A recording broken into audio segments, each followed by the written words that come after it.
પ્રથમઃ પાઠઃ ચિત્રપદાની એક. ચિત્ર દ્વારા દર્શાવાતા શબ્દો એક.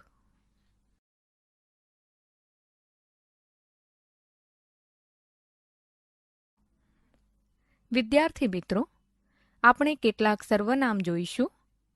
તેમાં સૌ પ્રથમ આપણે એષઃ અને સહ વિશે જાણીશું. આ સર્વનામ પુલ્લિંગ નામ સાથે વપરાય છે. અહીં એષઃનો અર્થ આ અને સહનો અર્થ પેલો થાય છે.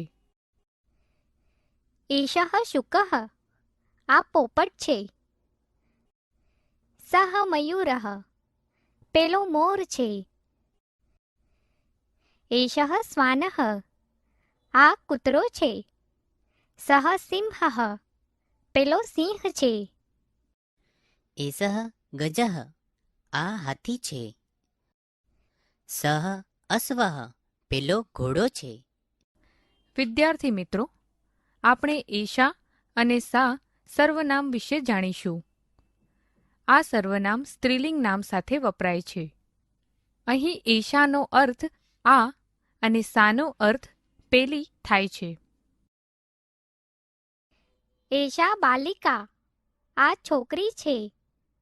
સા પ્રતિમા, પેલી મૂર્તિ છે. એષા ઉત્પીઠિકા, આ ટેબલ છે. સા સંચિકા, પેલી ફાઇલ છે. એષા ગીતા, આ ગીતા છે. સા પૂજા, પેલી પૂજા છે. વિદ્યાર્થી મિત્રો, આપણે એતત અને તત સર્વનામો વિશે જાણીશું. આ સર્વનામ નપુંસકલિંગ નામ સાથે વપરાય છે.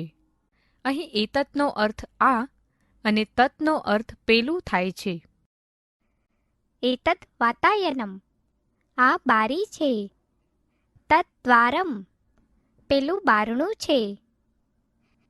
એતત પુસ્તકમ, આ ચોપડી છે. તત ચિત્રમ, પેલું ચિત્ર છે. એતત બસયાનમ, આ બસ છે. તત વિમાનમ, પેલું વિમાન છે. વિદ્યાર્થી મિત્રો, આપણે પ્રથમ પુરુષ એક વચન સર્વનામ અહમ અને દ્વિતીય પુરુષ એક વચનનું સર્વનામ ત્વમ વિશે જાણીએ.